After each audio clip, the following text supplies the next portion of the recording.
जय हिंद मेरे प्यारे साथियों, मेरे इस चैनल को सब्सक्राइब कीजिए और बेल आइकन को दबाना मत भूलिए। क्लास 12 में आज भूगोल लेकर के आई हूँ और चैप्टर का नाम है मानव भूगोल, प्राकृत एवं विषय क्षेत्र मानव भूगोल।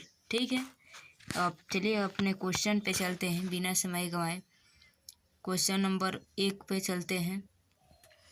निम्नलिखित पुस्तकों में कौन हम्बोल्ट द्वारा लिखित है? तो इसका करेक्ट आंसर हो जाए बी कासमास। निम्नलिखित में से भूगोल से संबंधित नहीं है, तो मानव जो समुद्र विज्ञान है वह भूगोल से संबंधित नहीं है। फेन संबंधित हैं, तो इसका आंसर हो जाएगा बी संभववाद से। ठीक है, संभववाद की अवधारणा निम्नलिखित घटकों में से महत्वपूर्ण माना गया है, तो इसका आंसर हो जाएगा बी मानवीय भूगोल द्वारा। ठीक है, नियतिवाद का संकल्पना किस घटक से महत्वपूर्ण है? तो इसका आंसर हो जाएगा सी। ए और बी दोनों हो जाएगा, प्राकृतिक और मानवीय दोनों। निम्नलिखित में से कौन सा? इसका आंसर हो जाएगा बी। नव निश्चयवाद के प्रवर्तक हैं, तो इसका आंसर हो जाएगा बी टेलर।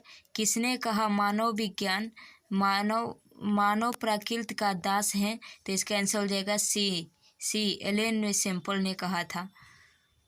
मानव भूगोल का जनक किसे कहा जाता है?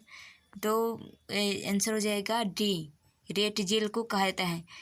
जियोग्राफी ई जेनरेसिस के लेखक हैं, तो इसका आंसर हो जाएगा बी बरेनियर। एंथ्रोजियोग्राफी नामक पुस्तक किसने लिखा था? तो रेट वेल ने लिखा था। संभववाद का प्रयोग किसने किया था? मानव भूगोल क्रियाशील मानव के संबंधित व्यवस्थित है, तो इसका आंसर हो जाएगा सी। निम्नलिखित में से कौन सा एक भौतिक सूचना का मानवीय? इसका आंसर हो जाएगा बी। निम्नलिखित में से कौन सा एक भूगोल का वर्णन नहीं करता है? तो इसका आंसर हो जाएगा सी द्वैधवाद पर आश्रित। आधुनिक मानव भूगोल के जनक हैं, तो ये हो जाएगा इसका आंसर ए। नियतिवाद के विचारक कौन थे? तो इसका आंसर हो जाएगा डी इनमें से सभी थे। निम्नलिखित में से कौन सा इसका आंसर हो जाएगा? भूगोल का जनक माना जाता है, तो ए यूनान को। रुको और जाओ निश्चयवाद का नारा किसने दिया था या संकल्पना किसने किया था? टेलर ने किया था। व्यवहारवाद भौतिक भूगोल, व्यवहारिक भूगोल, राजनीतिक भूगोल और जो आर्थिक भूगोल है इसका सामाजिक भूगोल के उप क्षेत्र है, तो इसका आंसर हो जाएगा सी मानव भूगोल।